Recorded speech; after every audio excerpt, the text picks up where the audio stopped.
Hey everybody, welcome back to the Chaotic Little Book Corner. My name's Acacia. Today I'm going to be doing my August reading wrap-up. I'm going to go quickly through the books that I read for Thriller-a-thon, and then I'm going to link my Thriller-a-thon wrap-up in the cards. I'm not going to go into what I thought of them. I'm not going to go into any of that. That's all in the video that will be linked. So, I read 1, 2, 3, 4, 5, 6, 7, 8, 9, 10, 11, 12, 13 books. More my speed. I feel better about that number. I am used to reading like 20 to 25 books a month, and I've been reading like 8 lately because I have not been doing well. I can't focus. I'm having a lot of trouble with that. I'm having a lot of trouble with getting things done. It's been really rough. And everything's kind of been chaotic. So, yeah. Anyway, enough about that. But, yeah, it's just been a little crazy. So, I'm going to go over all of these. This is going to be a longer video, so go ahead and grab a cup of coffee, grab some tea, grab some, I don't know, get an alcoholic beverage, have some wine. Unless it's like early in the morning, then don't do that. Don't do that.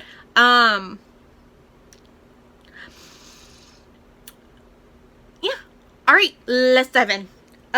So the first ones are my Thriller-a-thon reads. I have The Fire Witness by Lars Kepler. The Good Daughter by Karen Slaughter. Rosemary's Baby by Ira Levin. I'm not sure how you pronounce that. The Whisper Man by Alex North. And The Rapture by Claire McGlasson. Whoa. Stop. Okay. And yeah, those are all those books. Went through it really fast. Again, I will link it up in the cards, which will be earlier than this link because I've already linked it once, so I'm not going to link it a second. It's fine. So these books are in order of least to most enjoyed. A couple of them you're going to be a little surprised about because I was surprised about how little I liked them. I think the hype was too much. And I was happy with all of these reads. I felt good about all of these reads, but I didn't love all of these reads. And I think all of them were 3 stars or above. No! I forgot one. Where did I put it? I put it back on the shelf because I was so mad at it. I was so mad. So mad. So the first book, I did a buddy read with Amanda Center, whose channel I will link up in the cards. I don't know if you need me to link in the description as well as the cards. Let me know. Yeah. I read Agnes Grey, Anne Bronte. I hated this book. I hated it. It was dull. It was stupid. It was tiresome. It was ridiculous. It was awful. I hated it. I hated it. I hated it. And I'm wondering if I'll feel differently about it like I did with Tenant Wildfell Hall, but I doubt it. I'm not happy. I'm really mad because this is my least favorite Bronte, and I thought I hated Wuthering Heights. Like, this is a different level. I am so mad. So mad. This is so not good. I did not like it. The characters were dry. Everybody was sort of ridiculously silly. There was no real romance or chemistry in the romance. There was nothing redeeming about any of the characters. I felt bored and I felt annoyed and I just hated it. I hated it. I give it 2 stars. Why did I give it 2 stars? Because the writing was kind of pretty. Kind of pretty. Not great, but kind of pretty. Then, ooh, I'm going to get some hate for this. This is An American Marriage by Tara Jones. Yeah, I did not like this book. I mean, I liked it okay. I found it really uninspiring and very dry, and I thought it was problematic and slightly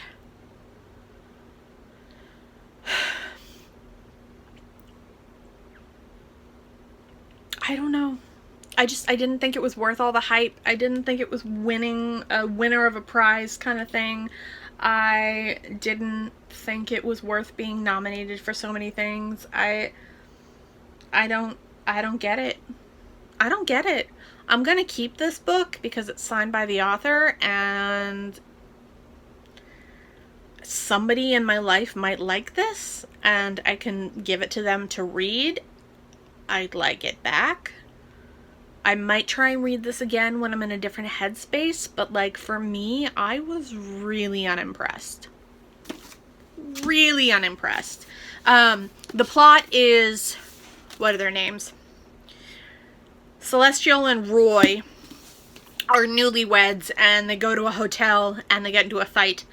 And Roy goes out to get ice, and he runs into a woman, and he walks her back to her room, and he tells her that her door is broken, or her lock is broken. And then the woman is raped that night, and Roy is accused. You know he didn't do it. Celestial knows he didn't do it. You get letters back and forth. Nobody says what they mean. Nobody's giving information. Everybody's falling apart. It's so frustrating. So frustrating. I've read books before where communication is lacking. I don't think I like books where communication is lacking.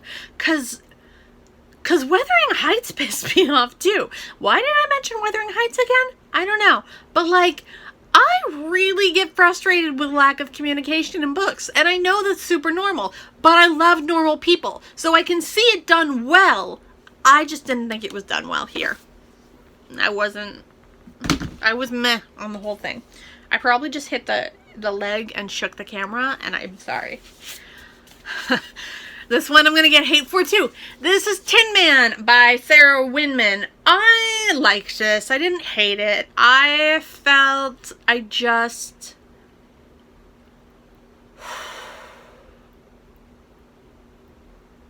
didn't believe the relationships. I know that sounds bad, and I know that a lot of people really love these characters and feel very strongly about the relationships, but I didn't buy it. I felt it was simplified and underwhelming, and I felt that the romance was generic.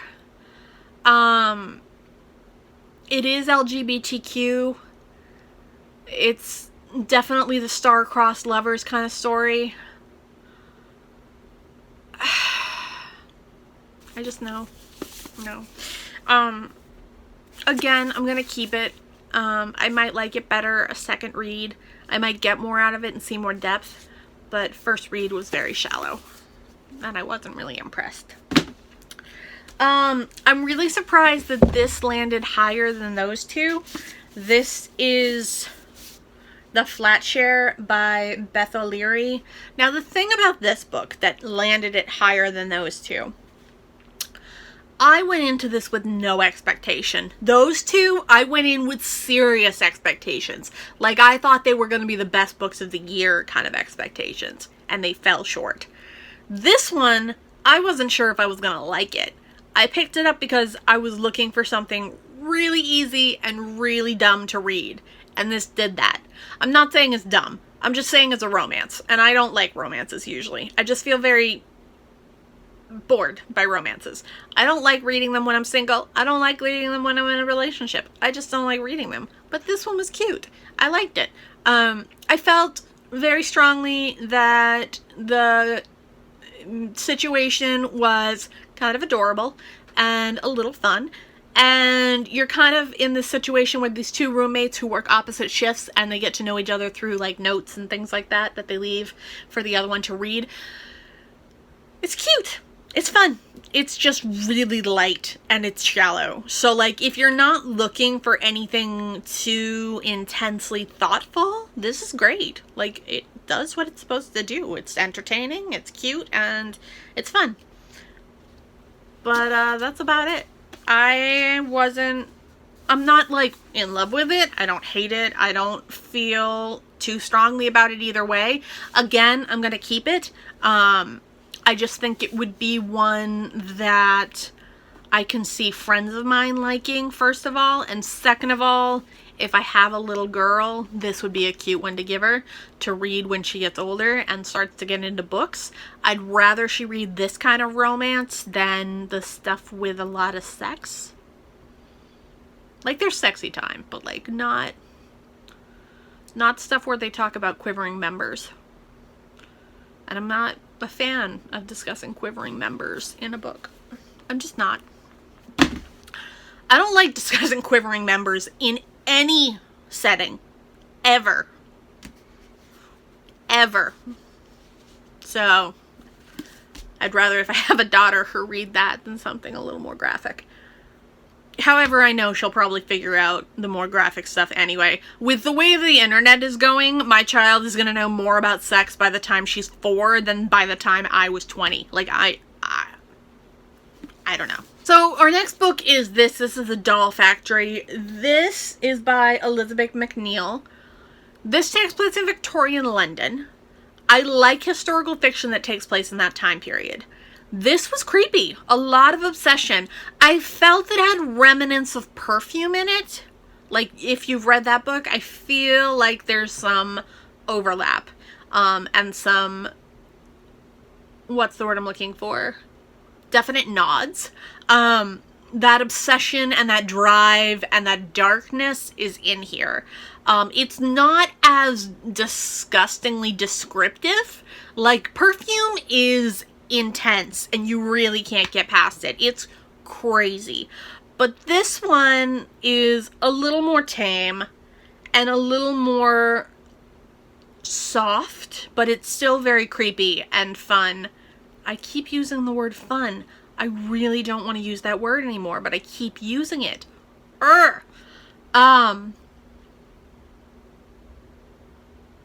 It's an easy read. I liked it. I did. And I would recommend it. I read it after Thrillerathon because I picked it up after Thrillerathon. I might have liked it better reading it during Thrillerathon than some of the other books I read during Thrillerathon. To be honest. I was very happy with that. Then, this one is Someone Who Will Love You in All Your Damaged Glory. Stories by Raphael Bob Waksberg. One of the creators of BoJack Horseman. This is really, it's great. I liked it a lot. This is a short story collection. It's dark, it's twisted, it's funny, it's really messed up. If you like BoJack Horseman, you're gonna like this. It was right up my alley. I've watched a couple episodes of BoJack Horseman and I've enjoyed it.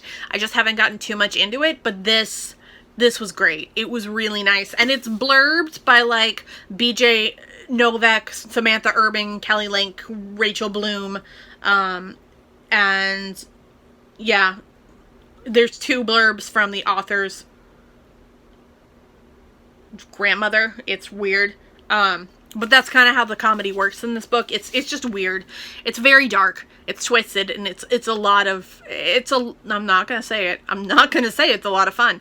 I'm not. It's great. I really liked it, and I would recommend it. Not for everyone, but definitely great. And if you like darker humor, then you're gonna like it. This was a reread. I was sent this for review because it's coming out in the US, so I'm gonna be doing a full review of it.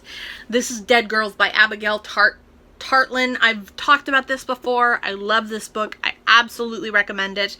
This is an advanced reader's copy for the US, and I will be talking about it in full in a review. This is the story of a young girl, what is her name?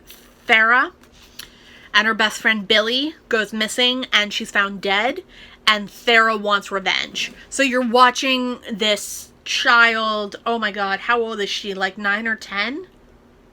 Maybe 12? Something like that. Very young. It's intense, and I really loved it. It's super honest and really raw and different and has a great message. I really liked it. I would highly recommend it. So there will be a full review of that.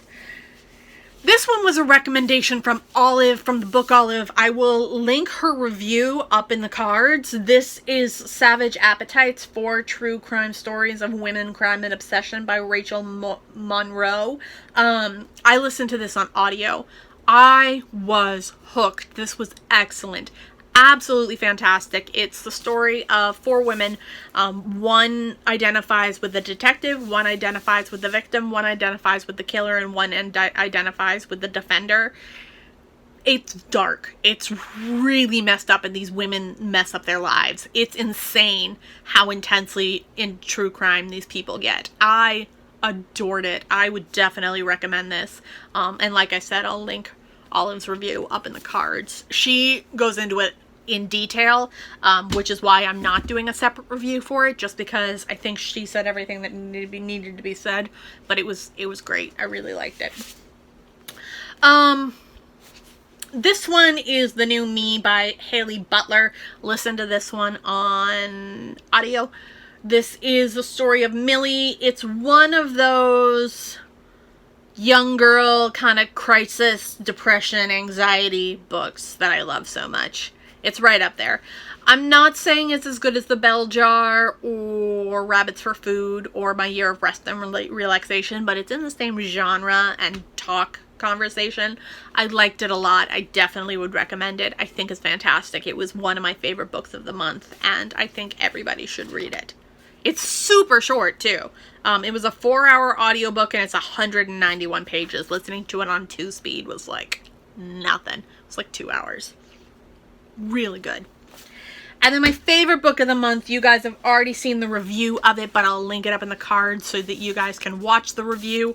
This is What Red Was by Rosie Price. I adore this. I think it's fabulous. I think everyone should read it. If you're interested in what happens to a woman after she's raped and a response that she can have, it's not the response of all women, but it is a common response. This is great. This is absolutely wonderful. I think it's fantastic, and it's probably one of my new favorite books of all time. I really love it, and I really recommend it. Again, I'll link the review up in the cards. So good. All right. This is a long enough video, I think. If you guys like this video, give it a thumbs up. If you loved it, click that subscribe button down below. I love all my subscribers. Thank you to my Patreons. You guys are awesome. I will link my Patreon in the description box if you're interested in supporting me that way. I will talk to you in the comments, and I'll see you in my next video. Bye.